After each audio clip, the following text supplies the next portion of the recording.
This computer, which the whole world sees as moving downward or advancing rapidly, is perhaps one of the most important inventions in history.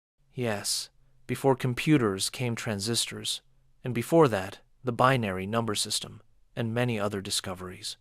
If electricity hadn't been discovered, this story would sound very different.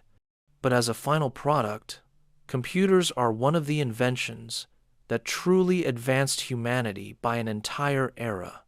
Even though computers really began to blossom and rapidly develop in the last quarter of the 20th century, their origins go much further back, nearly 2,500 years, to the ancient abacus. It might sound strange to compare a modern supercomputer with an abacus, but when you look at the fundamentals, the operating logic of the world's most powerful computers is almost identical to that of the abacus, performing continuous operations faster than any human ever could, and we shouldn't underestimate the abacus. Invented around 500 BC in the Middle East, it was the fastest computer known for nearly 2,200 years until the 17th century. In 1642, at only 18 years old, French scientist and mathematician Blaise Pascal built the first mechanical calculator to help with his father's tax calculations. Known as the Pascaline or the arithmetic machine, it could perform addition and subtraction. 30 years later, Gottfried Wilhelm Leibniz invented a much more advanced machine. The stepped reckoner could add, subtract, multiply, divide, and even extract square roots. It also contained a component that resembled a memory unit, a groundbreaking idea for its time. But Leibniz contributed something even more important to computer history: binary arithmetic. Today, every computer ultimately operates using 0 seconds and 1 second. Although Leibniz didn't use binary in his machine, about a century after his death, British mathematician George Boole built upon this system in 1854. His work became what we now call Boolean algebra, a foundational element of modern computing.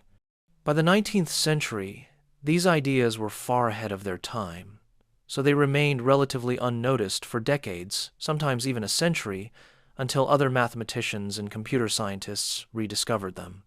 But these were still calculators, not true computers, and most importantly, they relied entirely on human input. Then came a revolutionary idea: a machine that had inputs, a memory to store data, a processor, and outputs. These are the same basic components found in modern computers. This idea belonged to Charles Babbage, but due to manufacturing limitations, he was unable to complete his designs.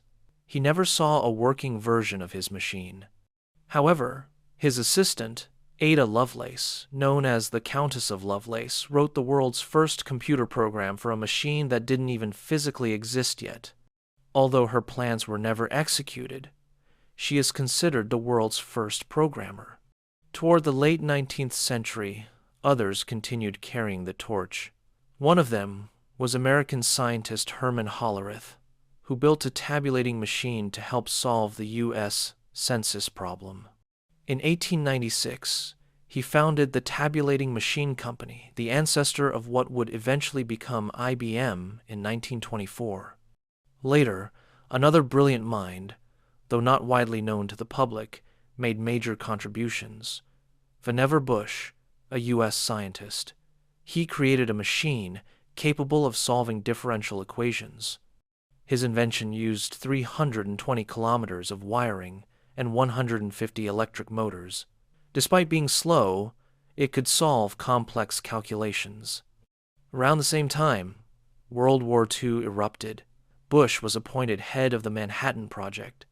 After the war, in 1945, he designed a memory and information sharing device called Memex. This concept later inspired Tim Berners-Lee, the inventor of the World Wide Web. But the greatest genius of this era was still yet to come: Alan Turing. In 1936, at only 23 years old, he published a paper describing what we now call the Turing machine, a theoretical model for all future computers. It could read data, process it with a set of instructions, write results, and move to the next command. This idea laid the foundation for the entire field of computer science.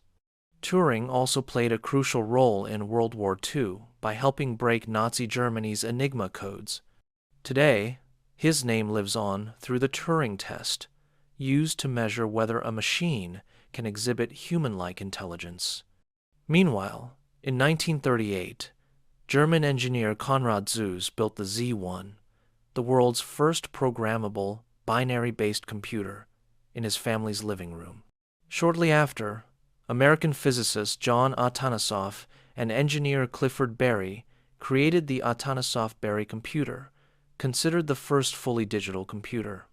In 1944, Harvard University completed the Harvard Mark I, a 15-meter-long machine with over 3,000 electrical components.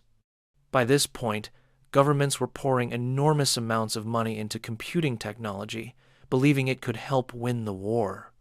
In 1943, British mathematicians, including Turing, built Colossus, the world's first fully electronic computer.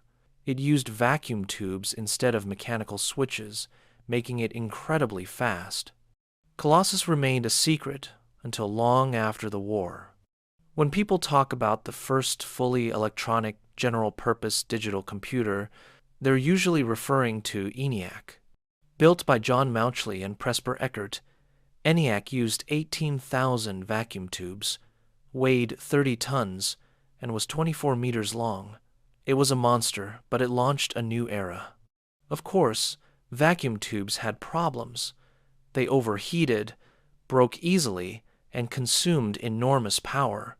Engineers needed a new solution.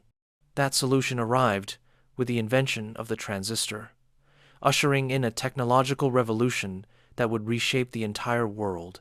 The story continues through the technologies that changed history, through the rise of the digital age, and toward a future that may lead us to transhumanism.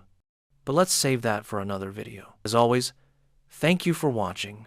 Stay tuned and take care.